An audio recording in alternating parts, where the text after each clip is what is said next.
Hey guys, what's going on? It's Flip, and today we got part 2 of our guide to samurai movies. Today we're focusing on Criterion and Arrow. And now I don't have every single Criterion release that has had a samurai in it, and some of my picks are more jidaeki than just straight up samurai films. But I do want to highlight a couple that are borderline just period pieces, but they do have some samurais in them or samurai influence in them. But let's go and start with all the Akira Kurosawa stuff and get that out of the way, since he's probably the most popular name here. And let's talk about this nice little 2-pack, Yojimbo and Sanjuro. I really don't know why they did this 2-pack. I think it's priced the same as just the 2. It's not a hard-bound case or anything, but you get Yojimbo, Sanjuro, spine number 52 and 53. And Yojimbo famously spawned the Dollars Trilogy, so much that Sergio Leone got sued and had to pay royalties, but an incredible set of films here. Yojimbo is the more famous one, but I do think Sanjuro doesn't get the amount of love it deserves just because Yojimbo has just eclipsed it in the pop culture lexicon. So next up, we got my favorite movie of all time. We got Seven Samurai by Akira Kurosawa. I mean, I have it right here tattooed on me. It's one of the best. I mean, I personally think it's the best film ever made. I do think it's my favorite. It's definitely my favorite Kurosawa film as well. And I really like this digipack. This is spine number 2. Just if you haven't seen this, guys, this is a must-own. If you're just a fan of cinema in general, it is an absolute must-own. The restoration on here looks pretty damn good. Fingers crossed now that Criterion has announced 4K. Hopefully one day we get a 4K of this. It's just one of the most emotionally impactful films I've ever watched. And it's a beautiful, beautiful tale. And then next up, let's go ahead and just do a 4-rounder right here. We got Rashomon, Hidden Fortress, Kagemusha, and the Great Throne of Blood right here. So Rashomon is my least favorite out of these 4. My personal favorite would be Throne of Blood, which is Kurosawa's second his second time adapting a Shakespeare play. I mean, well, it's the first time. The second would be Ron, but it's one of the 2 that he has adapted. So I think Throne of Blood is my favorite.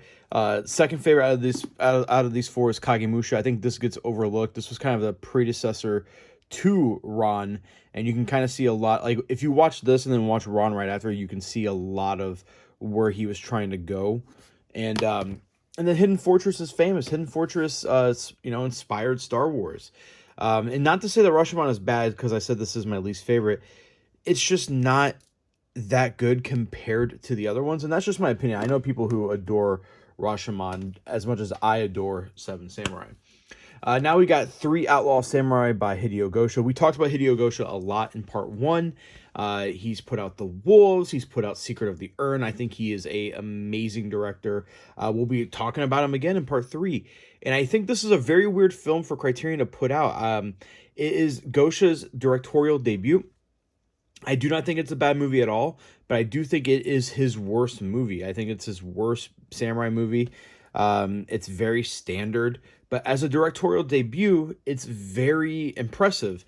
And again, I think this is just so weird because it comes with 0 special features. It comes with a trailer. It doesn't even come with a commentary. I think it's a very lackluster release, and it just makes the film feel even more lackluster. But yeah, that's 3 Outlaw Samurai. Then we got Quiden, a really awesome set of like mini stories. I think Eureka has put out a really awesome release of this year, and not much to say. It's more supernatural tinged than the rest of these films, but a great pickup nonetheless.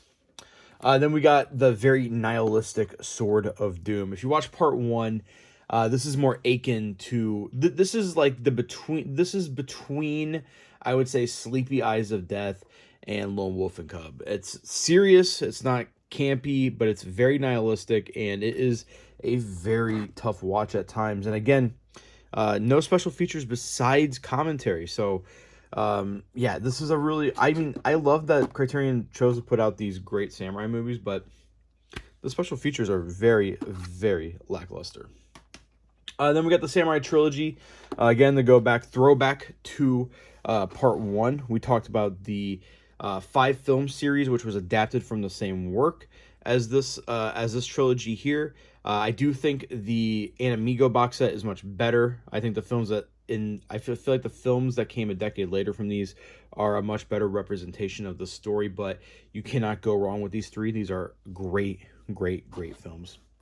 My favorite non-Kurosawa samurai movie, and that is Masaki Kobayashi's Harakiri, an amazing deconstruction of the samurai code of Bushido, and it's just one of the most beautifully shot films I've ever seen as well. I think the channel Every Frame of Painting did a video on this film, and it truly is the definition of every frame of painting, especially the last like 45 minutes. It's just breathtaking. So that is Harakiri. Then we got two films that aren't straight up samurai movies, but they are tangentially related. We got Ghost Dog, Way of the Samurai, and Left Samurai, both stories featuring hitmen who adhere to the samurai code. And both these films are stylistically very different from each other, even though Ghost Dog does rip off a few things from Left Samurai.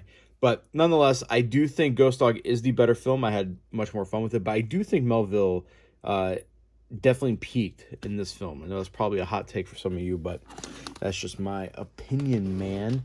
And then we got Lady Snowblood, which is both films, Lady Snowblood and Lady Snowblood Love Song of Vengeance. Both films starring the beautiful Miko Kaji. Amazing films, very influential. In my opinion, I like the first one hell of a lot more than I like the second one. And if you've seen Kill Bill, you would know the inspiration that Quentin Tarantino took from this, just from looking at this cover. And then we got one more here. We got Gate of Hell. This does have samurais in it, but it is more of a period piece, but still a great film. And then we got, I think, probably Criterion's most underappreciated Japanese film, and that is Kinji Mizoguchi's The Sancho the Bailiff. Again, more of a period piece, but just an incredible, incredible release. I love this film so much. Spy number 386. This would be a great, I mean, if you have all the time in the world, this is a great double billing with Seven Samurai. Then we get into the really, really fun stuff, the stuff that I really love from Criterion, and we're going to go ahead and throw this out here. This is their DVD box set. Not really a box set, just a thin cardboard sleeve called Rebel Samurai 60s Swordplay Classics. You got Samurai Rebellion, Sword of the Beast, Samurai Spy, and Kill, all by different directors. You get a Hideo Gosha film, Masaki Kobayashi, Masahiro Shinoda, and Kihachi Okamoto. All four films are great. I'm actually surprised that none of these have gotten a Blu-ray release, or this box set hasn't got a Blu-ray release. It's still in print, in DVD only. So this is a pretty cheap set. When it's on sale, I think you can get it probably for $25-30, which is well worth the price. And then probably the most fun I've had this year, and as much as I love movies like Harakiri that, you know, have something to say, that are critiquing cultural norms and political stuff, it's always fun to just sit down with a movie that has nothing important to say other than to entertain you from start to finish. And that is the Lone Wolf Cub series. Now, this is all 6 films. Sword of Vengeance, Baby Cart, The River Styx, Baby Cart to Hades, Baby Cart in Peril, Baby Cart in the Land of Demons, and White Heaven and Hell. Guys, I rewatched these twice this year, and just, they're so mind-blowingly fun. Like, you watch them, and they're just a blast from start to finish. They're zany. They feel hyper-realistic. You feel like this could happen in our world, but it's just so out there and amazing. I adore these films. It even includes Shogun Assassin, which was sampled by the Wu-Tang Clan. Just an amazing box set. Criterion really knocked it out of the park with this one. And then finally, for the Criterion stuff, this is my favorite box set that they've ever done. I think it's their best constructed box set, and that is Zatoichi, the Blind Swordsman. I'm not going to go too deep into this because I made a whole separate video on the guide to Zatoichi, but it seems like this thing is going in and out of print like crazy. So if you can find this jump on it ASAP. I think the market price is well worth it because you're getting 25 films and they're all damn good. So this is now where we get into the Arrow stuff. And Arrow's a little tricky because they've only released a couple legitimate straight-up samurai movies.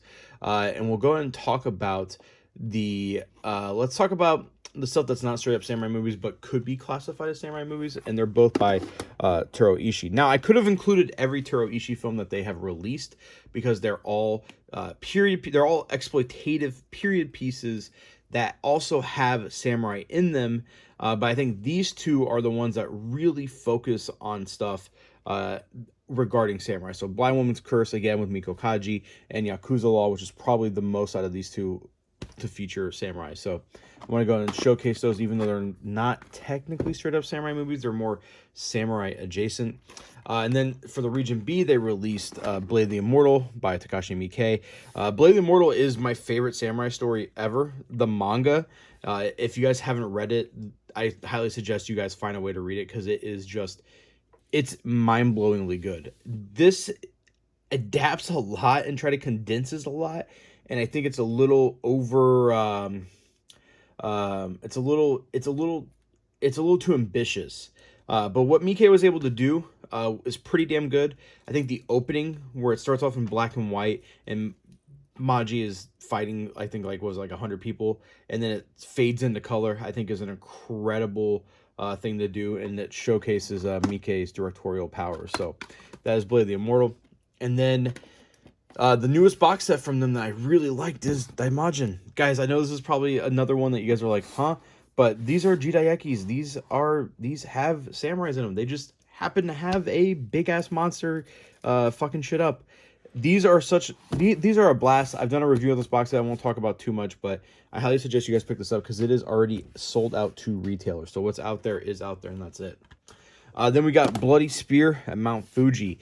This is the only straight up samurai movie that Arrow has put out, and it is another deconstruction. This is one of Kira Kurosawa's favorite films of all time, and it is a really good movie. This is on their Arrow Academy brand, and it's just, man, when this was a blind buy, and when I picked it up and watched it, it is a little slow, and I didn't really like it at first, but I have to be in the mood for slow films, and when I was in the mood and I finally watched it when I was in the correct mind frame, it blew me away. Just absolutely love this movie. But that is it for tonight, guys. Excuse me. Part 3 is going to be the final part, and it is going to have everything else. Everything from Tokyo Shock to, I don't know, I'm just looking around, Magnet to Well Go. So I can't wait to show you guys the rest of my samurai movie collection. And let me know what you guys want to see guides to in the comments down below. And I'll talk to you guys next time.